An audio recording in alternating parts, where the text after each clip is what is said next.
Hello, welcome back to the next class. Today we are going to start the topic coaching and mentoring. All the topics that we are going to discuss in today's class are mentioned here for the reference. Now let's get into the class. So before directly entering into today's topic, let us discuss about certain basics first. See, previously when we were discussing the topic of different training methods in organizations, the topic of training methods, see, we have discussed that coaching and mentoring are some of the training methods that are used in the organizations, right? And we also looked after what do you mean by coaching and mentoring in very simple forms there. Now, in today's class, we will be discussing about coaching and mentoring in depth. Okay. See, that is one part. Okay. Now, see, both coaching and mentoring are very similar to each other and have certain differences. They are similar, they are not the same. Okay. First, let us understand what do we mean by coaching and what do we mean by mentoring. That means, let us understand what is the basic theme behind these concepts, and then we will try to understand what are the basic differences, and we will further move into all the different concepts related to these two things. See, first and foremostly, both coaching and mentoring are the things that are used by the organizations for the development of employees. Okay, that is the first thing. Now, in both coaching and mentoring, in both of these things, in both coaching and mentoring, an expert, an experienced person, that means a person with more expertise, helps a person with less expertise for the development. Or the main purpose is development here. The help moves from a person with more expertise to a person with less expertise, and the main motto here is development. This is what happens in both coaching and mentoring. Now, the major difference between coaching and mentoring is the scope of these things. That means, see, coaching majorly, or coaching mainly focuses on professional development of the employee, whereas mentoring focuses on professional as well as personal development of the employee. Now, what do I mean by only professional development, professional as well as personal development? See, for example, let's take a cricket coach. Now, a cricket coach, the major area of focus of this particular cricket coach is the development of the game plan, development of how the players play the game. That means his scope is limited to the game. That means here in coaching, the development is limited to professional life of the employees. That means coaching majorly focuses on the professional development of the employees, whereas mentoring is there, right? Now, this mentoring focuses on the development of the employees both professionally, that means in their careers, as well as personally, which means related to their work, as well as personally, which is related to their personal lives, the personal individual personal growth and all these things. Okay, so this is the major difference between coaching and mentoring. Coaching majorly focuses on the professional development of the employees, whereas mentoring focuses on professional as well as personal development of these employees. So this is the basic meaning of coaching and mentoring, and these are the basic similarities, and there are so many other similarities and differences, but the major thing that differentiates coaching and mentoring is this thing. This particular coaching concentrates on professional development only, mentoring concentrates on professional as well as personal development. And the main thing behind both of these things is, in both coaching and mentoring, what happens is a person with more expertise helps for the development of a person with less expertise. Now, how do you actually do this particular thing, or how actually this more experienced or more expertised person helps for the development of less expertised person? How it happens through so many different things, like first of all, they start discussing, all the problems are discussed, and then or the different alternative solutions are discussed. We will be talking about all those things, how this coaching is actually done, how this mentoring is actually done, what is the process followed, what are the different steps. We will be looking after in the further parts of today's class. But the basic theme, or the basic meaning, and the basic difference between these two concepts are this. Okay, now, having talked about all these things, let's enter into the theoretical part of both coaching and mentoring, where we will be talking about different concepts in depth, and we'll also be looking after so many different examples for the simple understanding of this, of both of these concepts. Now let's move to the theoretical part, the fifth unit, coaching. See, let's look at the basic definition of coaching. See, we have discussed the basic meaning, that means the simple understanding of what do you mean by coaching, what do you mean by mentoring, and all. Right, now let's look at the definition of coaching. See, they, in different sources, you'll be having different definitions. You can actually pick whichever you feel are comfortable with the definition of coaching, mentoring, and all these things. See, coaching is defined as the process used to encourage employees to accept responsibility for their own performance, to enable them to achieve and sustain superior performance, and to treat them as partners in working towards organizational goals and objectives. Now what is this definition? It's it's kind of complicated and all these things. That's what I'm telling you. See, we have, if you have understood the basic meaning of coaching, what happens in coaching, what is the basic theme of coaching, now you can verify. If you open Google and if you just search for the definition of coaching, you will be getting different coaching from different textbooks, different definitions from different textbooks, and you can actually pick one definition which you think are comfortable with. Okay, now in simple terms, coaching is the process of helping the employees learn and develop professionally. Okay, this is also another definition. Coaching is the process of helping the employees learn and develop professionally. Now, coaching is always an on-the-job method, as we have discussed in the in the previous class, one of the previous classes of training methods. We told that, see, there are so many different training methods, or different methods that the organizations can use in order to train their employees, and all those methods are categorized into different categories called as on the job training methods, off the job training methods, and all these things. And while discussing the on the job training methods, the different methods that are provided while the employee is in his regular course of employment, that means when he is actually performing his regular duties, and when the training is provided at that particular kind or that particular time, we told that that particular training is called as on the job training. And all the methods that are used to deliver training while the employee is performing his regular roles and responsibilities are called as on the job training methods. And among those on the job training methods, we have discussed these things: the coaching, mentoring, and all these things. Okay, so coaching is always an on the job method, and it could be one on one or one to many. Now what do we mean by coaching can be one on one or one to many? See, for example, let's take cricket team, Indian cricket team. You will be having one coach to train the whole cricket team. That means you will be having one coach for many different players. This is called one to many coaching, one to many kind of coaching. Now let's take another game, like for example, let's take tennis or badminton and all these things, where you will be having one coach per one player. That means here the coaching is one on one. So we can tell that coaching can be one to one, or one on one, or one to many. Okay, now coaching answers the question how to do the job effectively. The main purpose of this particular coach, or the main purpose of this entire coaching, is to improve or to help the employees, or help the players perform in a better way. Okay, now if the employees know how to do the job more effectively, then coaching may not be necessary. Okay, as we have just discussed, see, coaching comes into picture when the gameplay, or the employees performance has to be improved. Now if the employees know how to improve their employee the performance, if the employees know what are the different problems they are facing, and what are the solutions to those problems, and how should they work on in order to improvise their performance or solve their own problems, then what is the point of coaching? Okay, because they know the questions, they know the answers. Now why again coaching? This is the main thing that we have to remember. That means if the employees know how to improvise their performance, then coaching is not the correct answer. Or in simple terms, to give you with an example, for example, see, let's take the same example: Indian cricket team and Indian cricket coach. Now if the Indian cricket team knows how to play the game in a better manner, then what is the purpose of having the coach? That is the main job of the coach. The coach has to find out different ways, or the coach has to help the players in order to improvise their gameplay, or improve the effectiveness, efficiency of the gameplay of our Indian cricketers.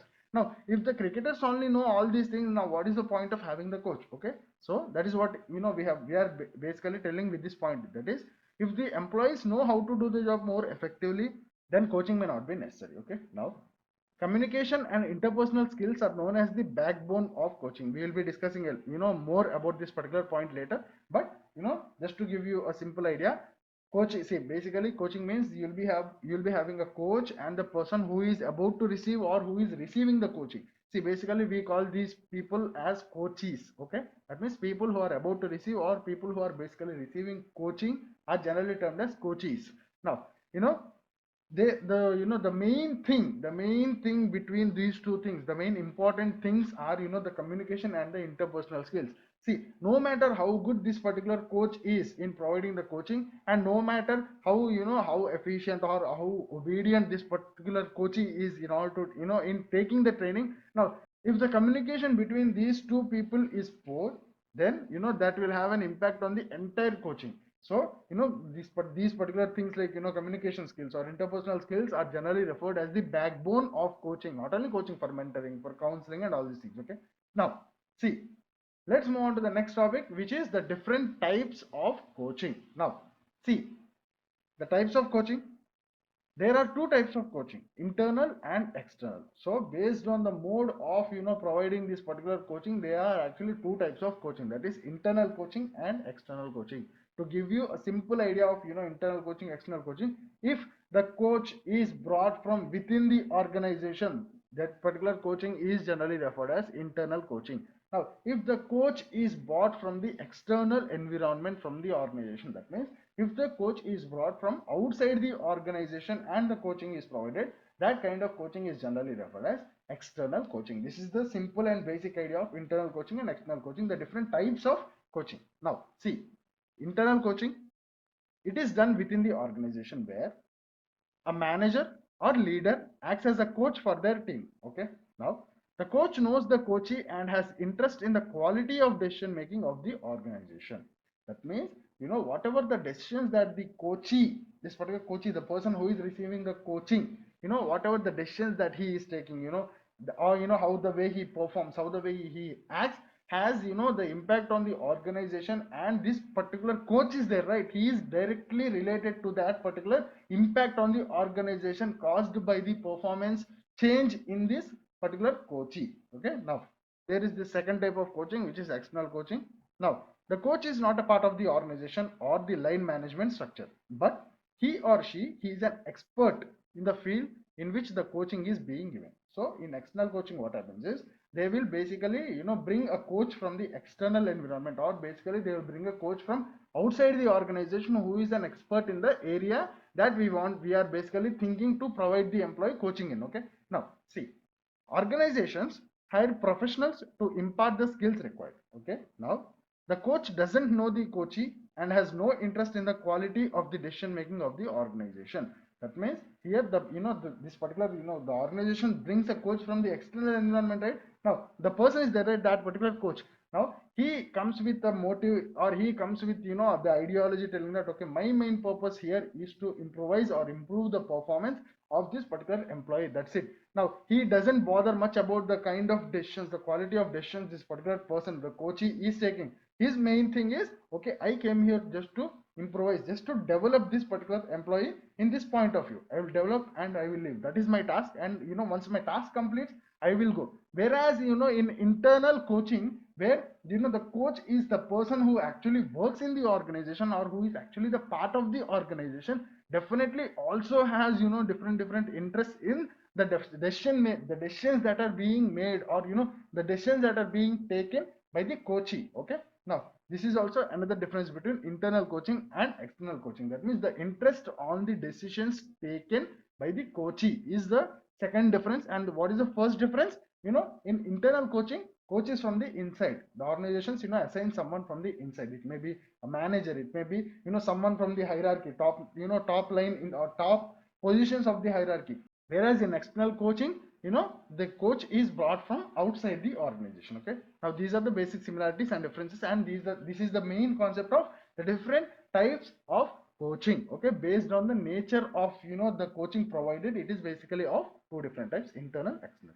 Now let's move on to the next topic, which is a simple topic called as the different characteristics of an effective coach. That means what are the different characteristics that have to be possessed by this particular coach in order to create this coaching, or in order to transform this coaching in a much more efficient and effective manner. See, the first thing is communication. The first characteristic that should be possessed by an effective or efficient coach should be communication. As I already told you, communication and interpersonal skills acts as a bridge between the coach and the coachee, and have a huge impact on the success of this entire coaching. So one of the main characteristics that should be possessed by this particular coach is good communication skills. Now the second thing is performance improvement or performance management. That means another characteristic, the second characteristic that an effective coach should possess is performance improvement or performance management. That means he should be good in achieving the improvisation in the performance, or he should be good in the management of the performance. Now the third characteristic that should be possessed by an effective coach is something called as relationships, or in simple terms, the coach should be good in relationship building. See, relationship building means the way this particular coach is effective in creating a bond between him and the coachee. Okay, the relationship building that we are talking about here is basically related to that. Now, if the coach is not good in creating a bond of trust, then that will definitely have a major impact on the entire coaching, right? So that's why this is also one of the characteristic that is included, telling that, see, an effective or an efficient coach must possess this characteristic also, which is the relationship building. Now, the next characteristic of an effective or an efficient coach is something called as expertise and capabilities, that we already know. That means he have to possess good expertise and good capabilities. So there will be a list of so many different other characteristics that a good coach should possess, but generally these are the major things that are considered. That means if you have other things in mind, you can also include them, but majorly when someone asks you a question, you'll be you have to give these kind of answers, like the communication. That means the different characteristics that an effective coach should possess are communication. He should be good in relationship building, and he should also be good in performance improvement or performance management, and he should also be having the capabilities and the expertise and all these things. Okay, now before moving on to the further concepts, let us have certain discussions first. See, coaching can be both formal and informal. Now, what do I mean? See, it is not always mandatory that coaching should be provided formally only, or coaching should be formal. That means, see, coaching can also be informal. That means coaching can also be provided informally. That is what I am trying to explain. See, for example, in simple terms, see, it is not always necessary that you need to have a professional coach in order to help you improvise your cricket gameplay. You can also have a friend who plays, that means who has a good experience in the game, who can help you in order to improvise your game, right? See, ultimately by the end of the day, coaching means someone helping someone in order to develop professionally. Okay, this can be done both formally and informally. Formally is where we have discussed, right? Coaching is of different types, where organizations bring someone from the external world, is called as external coaching, and organization assign someone from the internal environment as a coach, which is called as internal coaching, and all these things, right? We have been discussing till now as if coaching is only a formal thing. See, coaching can also happen informally. Not only a friend from outside the work helping you in order to improvise your work performance and all these things. You can also have a teammate, a colleague. That means sometimes you can ask someone who is working in your organization, like for example your teammate, or your colleague, or someone in the organization who you think are good in performing these kind of tasks. You can just approach them and ask them for a help, for their help, in order to help you to perform this job in a better way, right? So this is also a kind of coaching. Here also someone is helping to improvise your performance, right? So what I'm trying to tell is, see, coaching can be both formal and informal, but since we are discussing in organizational point of view, from organization's point of view, we basically talk as if coaching is only formal, or we have only been telling that organizations bring in someone from outside, bring in someone from inside, and all these things, as if coaching is only done by by the organizations and all these things. But coaching is usually formal as well as informal. But since we are talking from organizations point of view, we will be talking as if coaching is only formal and all these things. But remember, coaching can be both. Okay, now coming back to the point, see, the discussions relating to the coaching are generally referred as coaching discussions. Okay, now these coaching discussions can be done using two approaches. Okay, see, the first approach is something called as Kinlaw approach, and the second approach is something called as Forney's approach. That means, while having while having the coaching discussion, or in order to have the coaching discussion, any one of the two approaches can be used. That means it is not a fixed rule that you have to use only this approach only, or you have to not use this approach in these situations, you have to use this particular approach in these situations. There is no that kind of rule. Now you basically choose one of these two approaches based on the situation, based on the coachee, based on the communication between those things, based on the organization and all these things. Okay, so basically there are two approaches of coaching discussions, or coaching discussions can happen using two approaches, or two approaches can be used in coaching discussion, or while having the coaching discussion, or while initiating the coaching discussion. That means basically coaching discussions can basically use two kind of, or basically be done in two kind of approaches. Okay, using two kind of approaches. The first one is called as Kinlaw approach, and the second one is called as Forney's approach. Now let's look at each of these different approaches. Very small approaches, easy approaches. Now let's get into the theory part. So coaching discussions are used to maximize the employee's performance. Okay, now they are generally done during performance appraisal or when an issue arises. See, we have already discussed, right, telling that coaching can be both formal and informal, and we also discussed that it can happen between any people. Okay, now there are two types of approaches for coaching discussions. They are Kinlaw approach and Forney's approach. Now, before directly entering into both of these approaches, let me tell you, see, both of these approaches have certain processes or, certain steps or certain procedures involved within them. That means, each of these approach, goes on in a sequential order, or, basically each of these two approaches have their own steps. Okay. Like 2, 3, basic simple steps. But what I'm trying to tell is there are two approaches. In this particular approach, there is this sequence that you have to follow, and in this particular approach, there is this sequence that you usually or you have to follow. Now, talking about the first approach of coaching discussion, which is Kinlaw approach. Okay. Now, the process used in Kinlaw approach, or basically known as the Kinlaw process, is the first step is confronting or presenting. That means, see, coaching discussion means the discussion relating to coaching happening between two different people. Now, here the two different people are the coach and the coachee, right? Now, the first step in this particular Kinlaw approach, or something called as Kinlaw process, is confronting or presenting. That means here the coach is there, right? He actually presents the employee or the coachee here with his performance, telling that, okay, this is your performance that I have observed. Now these are the different things where I think you are strong. These are the different things I think where you are not that strong, and these are the different things where you are too weak. These are the different things where you are too excellent. In this way, he confronts or he presents the coachee.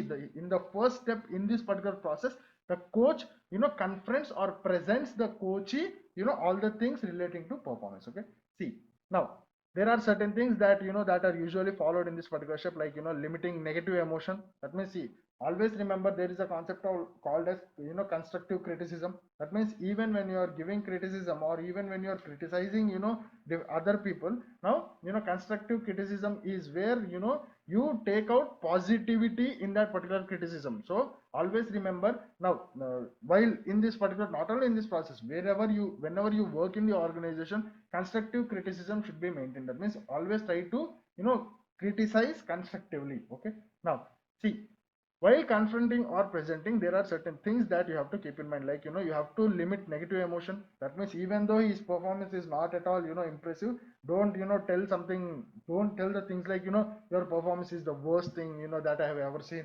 This is the worst thing that we can accept in this.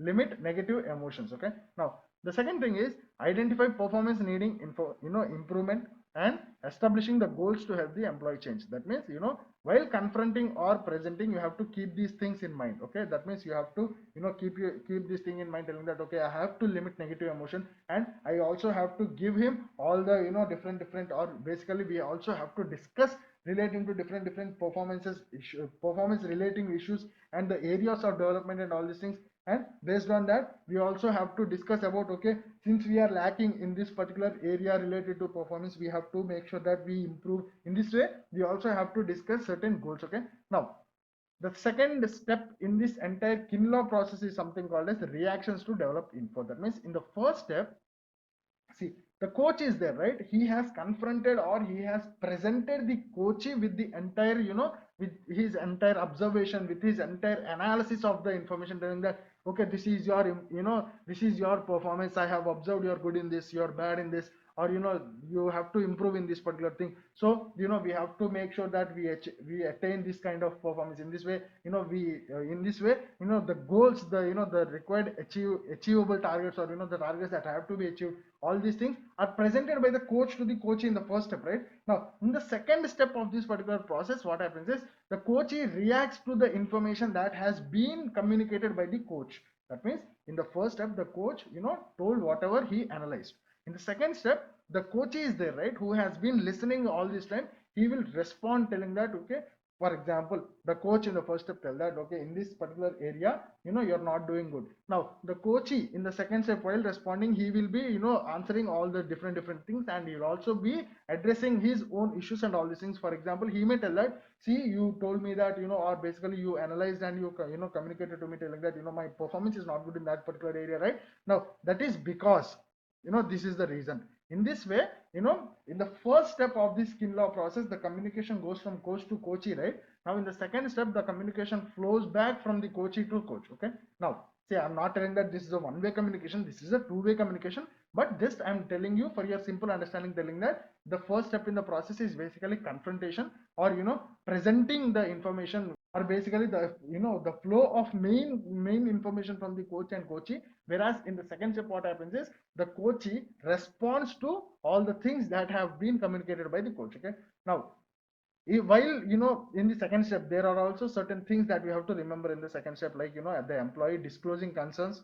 That is what happened, that is what I told you, right? These are the different things that happen. That means the coachee also tries to address different issues. Now also use concerns to agree on problems and causes. So basically in this second step, what happens is, while giving the or basically while reacting to the communication that has been given by the coach in the first step, or initially, all the problems, all the areas that are troubling, and all the other different issues, each and every issues are being transferred, or are being communicated from the coachee to the coach. That is what happens in the second step. Now in the third step, what happens is resolution happens. That means employees take ownership and express commitment to establish open relationship. This is where they start working basically for the performance improvisation. That is the main aim of coaching, right? So basically in Kinlaw process, or in Kinlaw approach, there are three basic steps. In the first step, there is this coach, there is this coachee, right? This particular coach, he communicates, he presents, he confronts all the information relating to the performance to the coachee. Now in the second step, the coachee responds to all the things that the coach has told. That is the second step. And in the third step, they work together in order to resolve all the issues, and in order to reach all the goals that have been discussed in the first two steps. This is basically Kinlaw approach. That means this is one of the approach that can be used in order to carry on, or in order to initiate a coaching discussion. Now the second approach is something called as four-knees approach. Now see, four-knees approach, the process used in four-knees approach, or basically the four-knees process, is the, see, you can either tell that the process of four-knees approach, or four-knees process, the process of Kinlaw approach, or Kinlaw process, in simple terms. So the second approach, the process used in the four-knees approach, or basically the four-knees process, is first and foremost thing is employee acknowledges problem. That means firstly making the employee realize the issue and problem. See, now to give you this entire thing in simple explanation, see, there will be instances where the employees, in certain cases, employees do not accept that there is a mistake at all. For example, see, for example, if you are playing cricket, okay, if you are a batsman and if I am the coach, now you scored 85 runs and you're bowled. That means you gave a catch, you're out. Okay, you scored 85. Now once you are once you have finished your gameplay, you walk back to the locker room, right? Now let us assume that I, coach, I'm sitting in the locker room. Now once you came into the locker room, I told you that, see, you scored only 85. See, if you have if you have played carefully, you could have scored 100. Now you tell me that, that means you as a coachee reply to me, to the coach, telling that, see, I have played in that pitch, the pitch is not good, the bowling is also it's very it's a tough bowling. So if you had sent any other player, they would have scored less than 85. That means 85 is the maximum thing that can be scored on that particular pitch, on to that particular bowling style and all these things.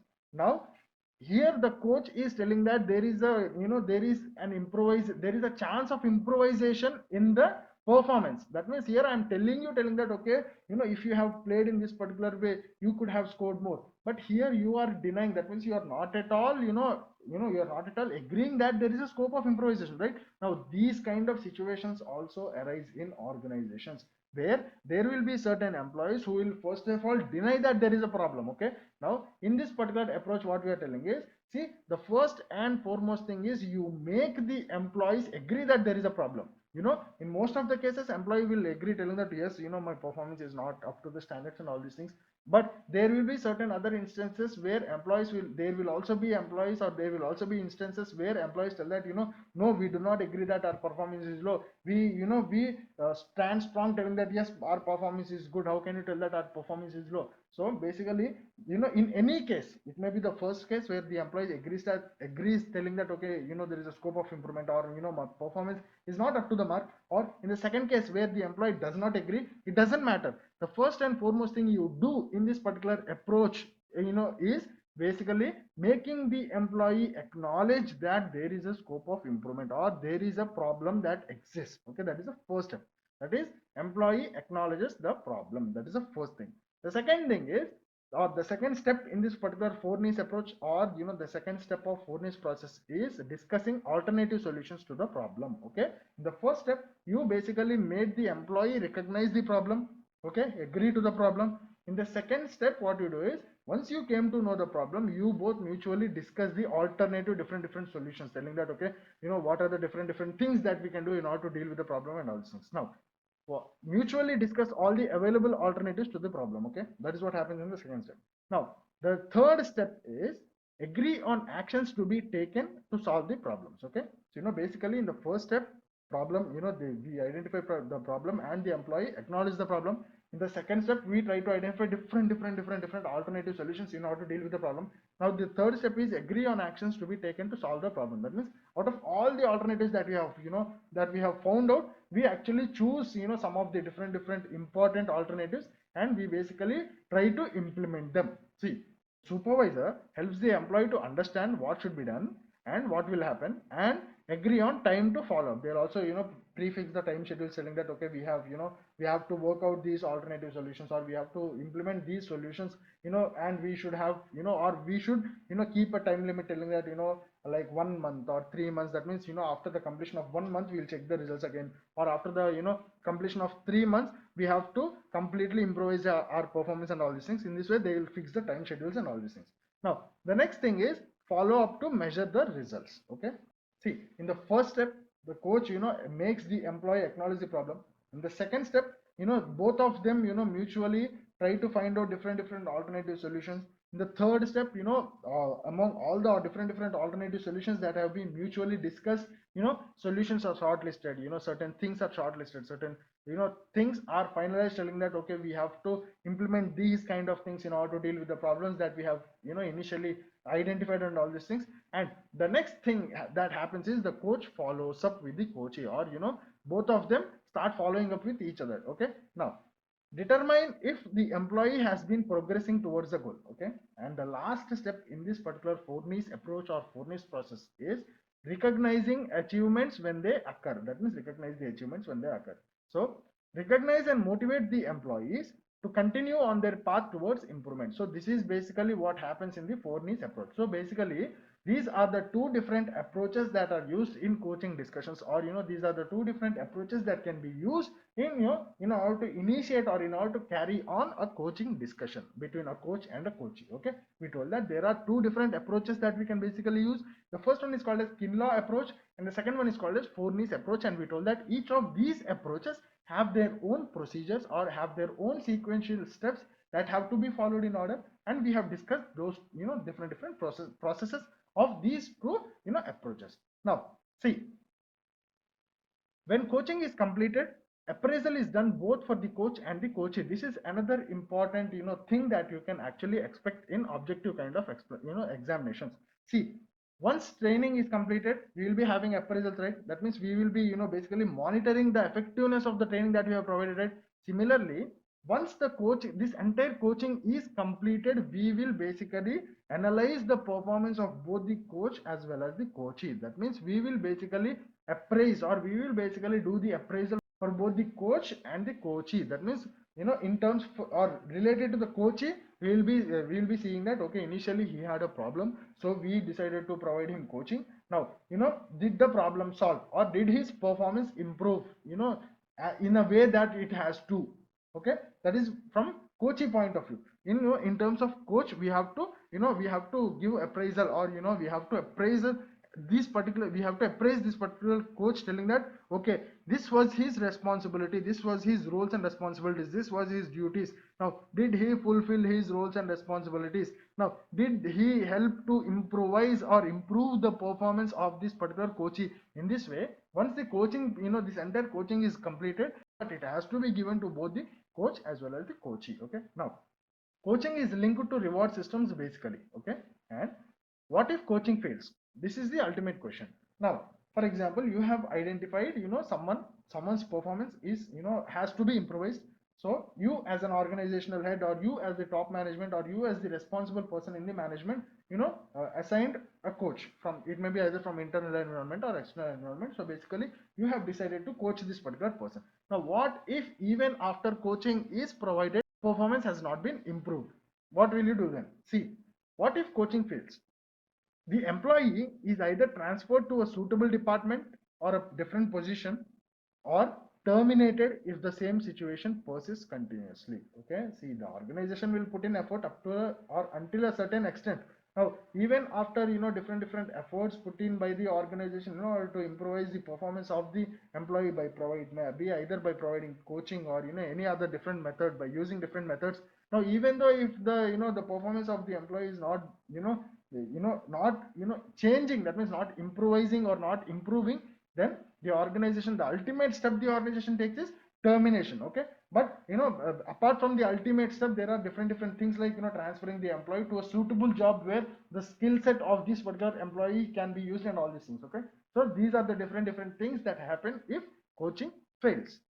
So the next topic that we are going to discuss is mentoring, right? See, in the initial part of this video, or in the initial part of this class, we have discussed, right, both coaching and mentoring in simple terms, where we told that the coaching's, entire focus is on professional development, whereas the entire focus of mentoring covers both professional as well as personal development of the individuals. Okay, now see, let's look at the basic definition of mentoring. I'm again telling you, you may find different definitions of mentoring, but always remember that, see, it is not important that you have to, fix with one definition only, but, try to find out a definition which apps in all the situations, or, which gives a clear picture of the topic and which you feel comfortable with. And see, while discussing about coaching, we told that the person who is giving coaching is someone called as coach, and the person who is receiving the coaching is someone called as coachee, right? Similarly, in mentoring, the person who is, giving mentoring is someone called as a mentor, and the person who is receiving the mentoring, okay, he is generally called as a mentee or a protégé. Okay, you may expect these kind of things, in, objective kind of examinations. Now see, defining the mentoring: a dynamic and reciprocal relationship in a work environment between an advanced career person, a mentor, and a beginner or a subordinate, or a person who is to be mentored, a mentee or protégé, aimed at promoting the growth and development. Okay, now mentoring is defined as the process of, another definition, mentoring is defined as the process of transmission of experience and expertise from one person to another. Okay, now see, mentoring generally touches both professional as well as personal life. Okay, now mentor is a wise, trusted advisor, a counselor who encourages human growth. The main difference between JIT, see, this particular JIT, coaching, mentoring, and all these things are basically, if you don't remember, they are on the job training methods that we have been discussing, or that we have discussed while talking about the topic training methods. Now the main difference between job instruction training, coaching, mentoring is that in the previous two, that means in JIT and in coaching, you train or coach on how to do the job, whereas in mentoring, you just facilitate the growth and, development of the employee. Okay, now in, always remember, whereas when we are talking about, it may either be JIT or coaching or whatever it is, our main, focus in developing the employee professionally, whereas in mentoring, here we are trying to develop the employee, as a human being, in both professional as well as personal life. Okay, now mentor can act as a guide, trainer, coach also. Okay, see, basically professionally concentrated coaching, right? Mentoring means professionally and personally, right? That means, mentoring also involves, in certain cases, or, in most of the cases, actually mentoring also involves professional development. That means mentor can also act as a coach. Okay, now mentoring can be short term or a long term, formal or informal relationship. This point, remember, we will be talking about this particular point later in detail. That means mentoring can be of short term. That means, mentoring can end in a, limited period of short period of time, or it can be continued over a long period of time. That means mentoring can be short or long time, and it can also be formal or informal relationship. While discussing coaching, I told you coaching need not always be formal. That means coaching can also be informal. Similarly, mentoring also can take the form of either formal or informal. Okay, now see, the success of mentoring is mainly dependent on, or the relationship between the mentor and the mentee plays a very important role in the success of the program. Okay, now while discussing coaching, we only talk that, the main things that are, very important to, carry on this coaching is communication and interpersonal skills, right? Now in mentoring, those are the main important things, and also you'll also be having another, important thing, which is the relationship between the, the mentor and the mentee. Why? Because here we are not only talking about the professional development, we are also talking about the personal life, personal development, right? So the relationship between the mentor and the mentee here plays a very important role in mentoring. Now let's look at the functions of mentoring. Okay, see, basically mentoring can serve two different functions. First one is career functions, that means professional functions, like in terms of, growth and development. Okay, and psychological functions, like, helping the mentee psychologically. That means, see, if you know that a senior most person is behind you, or a senior most person will always be there for you when you face any trouble or when you have any confusion in your life, now that will be a psychological support to you, right? So basically mentoring serves two different functions. One is, career functions. That means all the things related to growth, growth and development and all these things, whereas psychological functions, where it also acts as a mental support or psychological support. Okay, now the different stages or the process of mentoring. See, basically the process of, coaching and mentoring is similar. Okay, so there is a certain process for this entire coaching, or there is a certain process for this entire mentoring. Okay, that means, there are different steps that happen, or the different steps that you go through while you are actually doing mentoring, or while you're actually doing coaching. What are they? The first and foremost thing is building relationships. Okay, that means the two individuals are brought together for the first time. The first and foremost thing is they don't directly talk about, okay, hi, my name is this, let's start working. No, the first and foremost thing that happens usually is relationships building, or, building relationships. That means a bond is created first. Okay, a bond is, tried to be maintained first. Okay, now the second thing is negotiating agreements. That means, what has to be done, what has to be not done, and all these things. The third thing is developing the mentee. That means basically implementing all the things that we have basically agreed upon and all these things.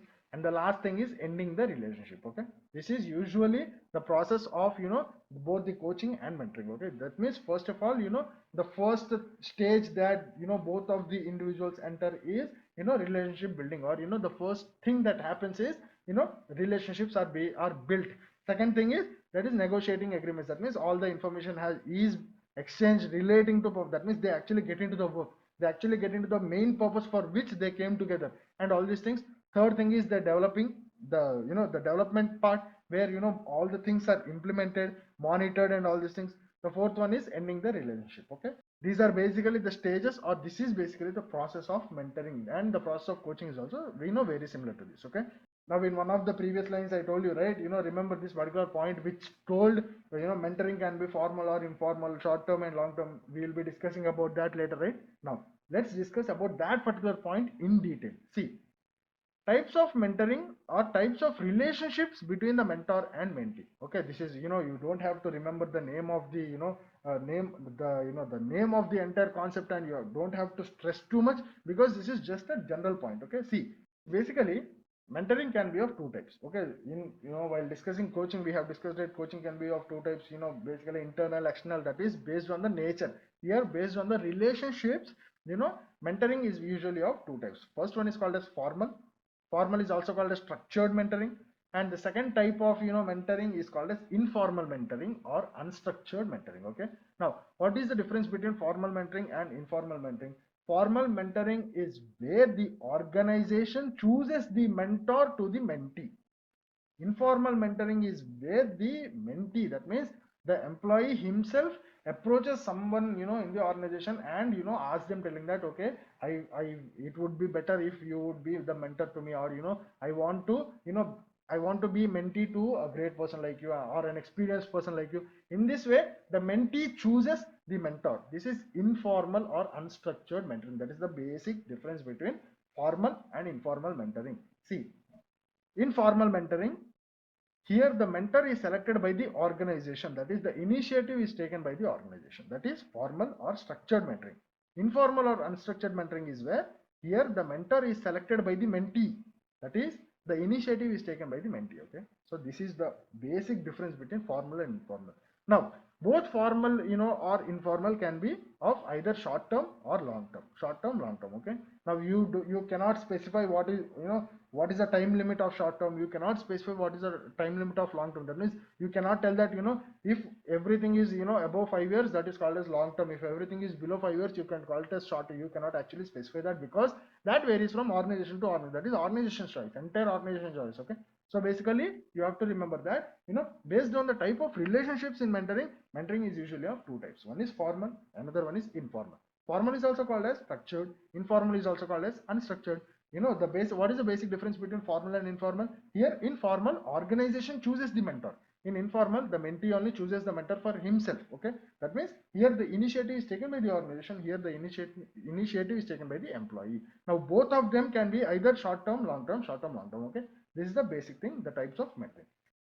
Now, see, research suggests that informal mentoring forms stronger relationships with better outcomes. Okay, according to research, informal mentoring has a strong impact when compared to formal mentoring. Now, there is also a concept called as reverse mentoring. This you have to understand that, you can basically expect this in objective kind of, examinations. Now, similar to mentoring, where a mentor, basically helps for the development of the mentee, there is also a concept called as reverse mentoring, where the mentor is a right, he develops through mentee. Now, how is that possible? See, there is also a concept called as reverse mentoring, where the mentor learns from the mentee. Okay, see, let us assume that in your organization, the most senior person has been assigned as the mentor to you. Okay, and let us also assume that he is not very good in using, laptops and all these things. Okay, now while mentoring you, he helps for the professional and personal development of you, right?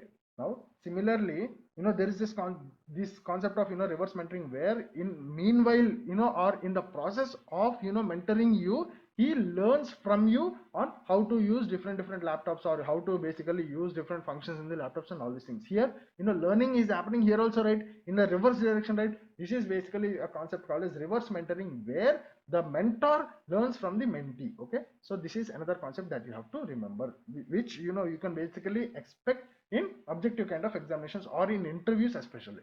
Now, moving on to the next thing, or, the last concept relating to mentoring, which is something called as the different models of mentoring. Okay, now there are two different models of mentoring. The first one is called as scholarship model, and the second one is called as developmental model. Now, without going into the entire theory, in order to give you both of these models in very simple terms, see, there are two models, right? Scholarship model, development model. Basic difference, or the basic things that happens in the scholarship model and development model is, in both of them you will be having mentor mentee, right? In scholarship model, the mentor will actually take the responsibility for the development of the mentee, whereas in developmental model, the mentor will not take any responsibility. He will be like, it is not my responsibility that he develops or not, but it is my, responsibility that, I will provide him each and everything that is required for his development. That means here he facilitates, here mostly he facilitates, telling that, see, we have discussed in the initial part relating to mentoring, in one of the point telling that, the main thing relating to mentoring is where the mentors facilitate for the growth and development of the mentees. Okay, now that is the main point. Okay, basic thing that happens is the facilitation. Okay, but basically what happens in, the scholarship model is, here the mentor also takes responsibility, telling that, okay, it's my responsibility that he will be developed. Okay, now here in developmental model, the mentor tells that, see, it is not my responsibility for his development, but I will do whatever I can or I should in order to help him in order to develop. That means facilitate, the facilitate part, that I will carry on, but I will not tell that, okay, if he is not developed, that is my fault and all these things. I will not take that responsibility, but I will help in each and every way for his, both his professional as well as personal development. Responsibility part, I will not take. That is developmental model. In scholarship model, the mentors usually take the responsibility for the development of the mentees. Okay, this is the basic things and the basic differences and the basic simple understanding of both of these models of mentoring, which are scholarship model and developmental model. Now let's look at the theory part. See, there are two models of mentoring, the scholarship model and the developmental model. Okay, now in scholarship model, the mentor takes the responsibility for the growth and development of the mentee. Okay, now let's look at developmental mentoring. Developmental mentoring is concerned with the co-learning and helping someone make better decisions and grow in wisdom as a result of deeper self-awareness. Just a theoretical part. Now see, the role of the mentor is one of support to the mentee. That means he only acts as a supporter of the mentee. Okay, now the mentor will listen and give advice and guidance when it is appropriate. Okay, now mentoring focuses on developing the capability by working with the mentee's goals to help them realize their potential. Okay, now the mentee is responsible for their learning. Important point here, the mentee is responsible for their learning and development and setting the direction and goals for the relationship, whereas the mentor here only facilitates. That means he only supports for the growth and development. That means he will be providing each and every advice or each and every expertise, each and every information, each and every thing that is required for the development, growth and development of the mentee, but he will not act responsible. That means he will not take the not act responsible in the sense, he will not take the responsibility relating to the growth and development of this particular mentee, whereas he will do each and everything in his hands that he can or he has to in order to just support for the growth and development of the mentee. So this is basically the concept of different models of mentoring, where there are basically two different models of mentoring. The first one is called as scholarship mentoring, and second one, the second model of mentoring is called as developmental mentoring, where in scholarship mentoring the mentor takes the responsibility for the growth and development of mentee, whereas in developmental mentoring, the mentor does not take the responsibility for the growth and development of the mentee, whereas he will do each and in both the cases support will be given. Okay, in both the models the mentor will support, he will give each and everything that he has to, he wants to, or he basically which he has to give, or all the support is offered from the mentor to the mentee in both the models. But the only difference is, in the first model, the scholarship model, responsibility will be taken, and in the second model, which is developmental model, the responsibility will not be taken by the mentor. Okay, so this is basically the concept of different models of mentoring. So this is today's concept of coaching and mentoring. See, we have started this today's class by discussing about coaching and mentoring combinedly. What do you mean by coaching, what do you mean by mentoring in simple forms, what are the similarities, what are the differences, and all these things. And then we moved on extensively to coaching part, where we started by telling what do you mean by coaching. We looked after the definition of coaching, and then we looked after different other things like what are the different types of coaching, and what are the different approaches in coaching discussions and all these things, right? And then we extensively moved to mentoring, where we started by what do you mean by mentoring, and we also looked after certain basic fundamentals or basic points relating to mentoring. And then we moved on to certain other concepts like what are the different types of mentoring based on the relationships. We told that it can be formal, informal, and within formal and informal it can be short term, long term, and all these things. And at last we move to the the last concept of today's class, entire class relating to mentoring, with something called as the models of mentoring, where we told that basically there are two models of mentoring. The first one is called as scholarship model, and the second one is called as developmental model. Now there are so many other different concepts relating to coaching and mentoring that we have not discussed, but since we are only talking about basics and fundamentals part, this must be enough. Okay, so we'll stop here relating to coaching and mentoring. In the next class we will be starting a concept called as counseling. Okay, so we'll stop here, we'll continue in the next class. Thank you.